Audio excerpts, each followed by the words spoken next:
Leviticus 7. These are the regulations for the guilt offering, which is most holy. The guilt offering is to be slaughtered in the place where the burnt offering is slaughtered, and its blood is to be splashed against the sides of the altar. All its fat shall be offered, the fat tail and the fat that covers the internal organs, both kidneys with the fat on them near the loins, and the long lobe of the liver, which is to be removed with the kidneys. The priest shall burn them on the altar as a food offering presented to the Lord. It is a guilt offering. Any male in a priest's family may eat it, but it must be eaten in the sanctuary area. It is most holy.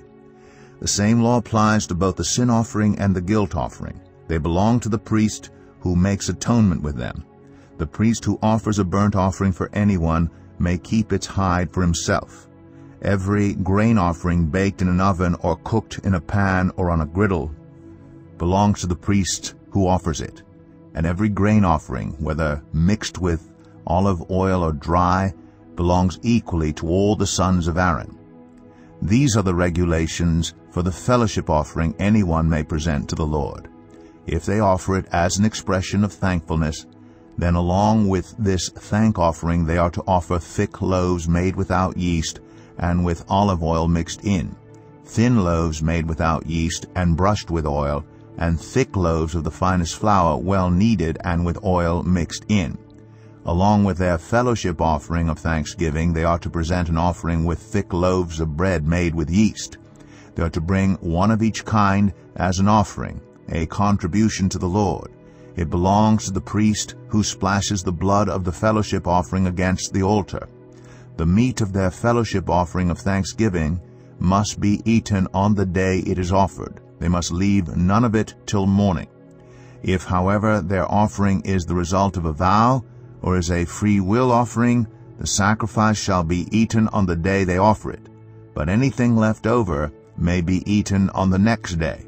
Any meat of the sacrifice left over till the third day must be burned up. If any meat of the fellowship offering is eaten on the third day, the one who offered it will not be accepted. It will not be reckoned to their credit, for it has become impure. The person who eats any of it will be held responsible. Meat that touches anything ceremonially unclean must not be eaten. It must be burned up. As for other meat, anyone ceremonially clean may eat it.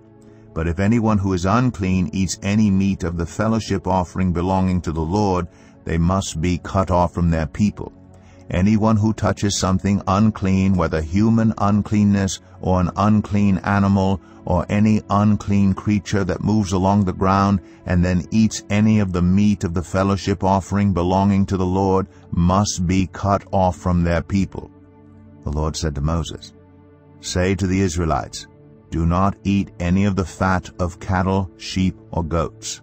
The fat of an animal found dead or torn by wild animals may be used for any other purpose, but you must not eat it. Anyone who eats the fat of an animal from which a food offering may be presented to the Lord must be cut off from their people.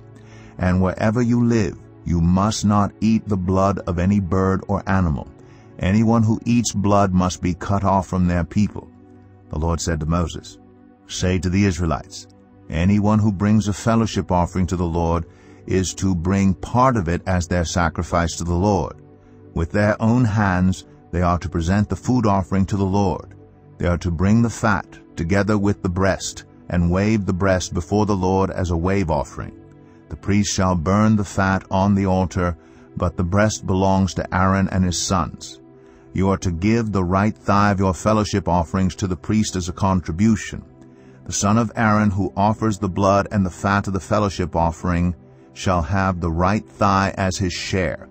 From the fellowship offerings of the Israelites I have taken the breast that is waved and the thigh that is presented, and have given them to Aaron the priest and his sons as their perpetual share from the Israelites. This is the portion of the food offerings presented to the Lord that were allotted to Aaron and his sons on the day they were presented to serve the Lord as priests.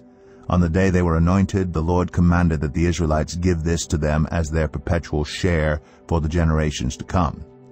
These, then, are the regulations for the burnt offering, the grain offering, the sin offering, the guilt offering, the ordination offering, and the fellowship offering, which the Lord gave Moses at Mount Sinai in the desert of Sinai on the day he commanded the Israelites to bring their offerings to the Lord.